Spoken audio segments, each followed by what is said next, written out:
दिसंबर का महीना था। गांव में कड़ाके की ठंड पड़ रही थी। रात के करीब 9 बज चुके थे। चारों तरफ घना कोहरा फैला हुआ था। कहीं कहीं कुत्तों के भौंकने की आवाज आ रही थी।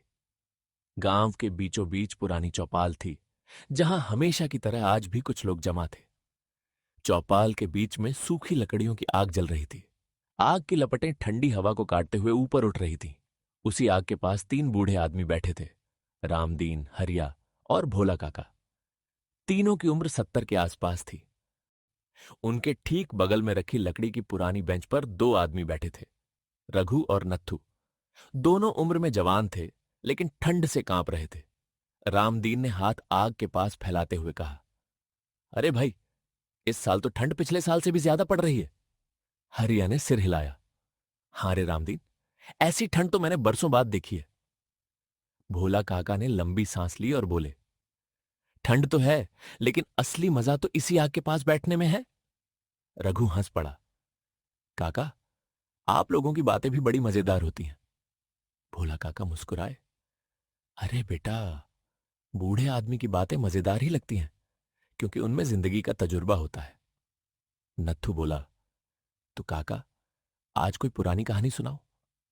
इतना सुनते ही तीनों बूढ़े एक दूसरे की तरफ देखने लगे। फिर रामदीन बोले, कहानी तो बहुत है बेटा, लेकिन आज मैं तुम्हें एक ऐसी घटना सुनाऊंगा जो इसी चौपाल से जुड़ी है। रघु और नत्थु दोनों उत्सुक हो गए। रामदीन ने कहानी शुरू की। यह बात आज से करीब 50 साल पुरानी है। तब मैं जवान था। यही चौपाल थी, लेकिन उस समय इतनी बड़ी नहीं थी। एक रात ऐसी ही ठंड पड़ रही थी। हम 4 दोस्त यहीं बैठे आग ताप रहे थे। अचानक गांव के बाहर से किसी के रोने की आवाज आई। नत्थु चौंक गया। रोने की आवाज? रामदीन ने सिर हिलाया। हां, बिल्कुल। पहले तो हमने सोचा कि कोई औरत होगी, लेकिन रात के उस समय जंगल की तरफ से आवाज आना अजीब था। हरिया बीच में बोले, हां, मुझे भी याद है वो रात। भोला काका ने कहा, वो रात मैं कभी नहीं भूल सकता। रघु थोड़ा घबराया। फिर क्या हुआ? रामदीन बोले, हम चारों लाठी लेकर आवाज की तरफ गए। कोहरा इतना घना था कि 2 कदम आगे कुछ नहीं दिख रहा था। जैसे जैसे हम आगे बढ़े, रोने की आवाज और तेज होती गई। आग की लपटें तेज हुईं। सबके चेहरे पर हल्की डर की झलक थी। रामदीन आगे बोले, जब हम पुराने बरगद के पास पहुंचे तो देखा, वहां सफेद कपड़ों में एक औरत बैठी थी। नत्थु ने जल्दी से पूछा, भूत थी क्या? भोला काका हंसे। अरे ठहर, पूरी बात सुन। रामदीन बोले। हम डर गए थे, लेकिन जब पास गए तो पता चला कि वो गांव की ही गंगा थी। उसका आदमी उसे मारकर घर से निकाल चुका था। रघु ने राहत की सांस ली। अच्छा, तो भूत नहीं था? हरिया बोले। लेकिन असली डर तो उसके बाद शुरू हुआ था।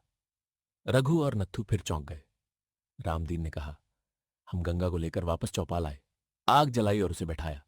तभी अचानक गांव के कुएं की तरफ से किसी के कदमों की आवाज आने लगी। टक टक टक। भोला काका ने अपने डंडे से जमीन पर आवाज निकालकर माहौल बना दिया। नत्थु कांप गया।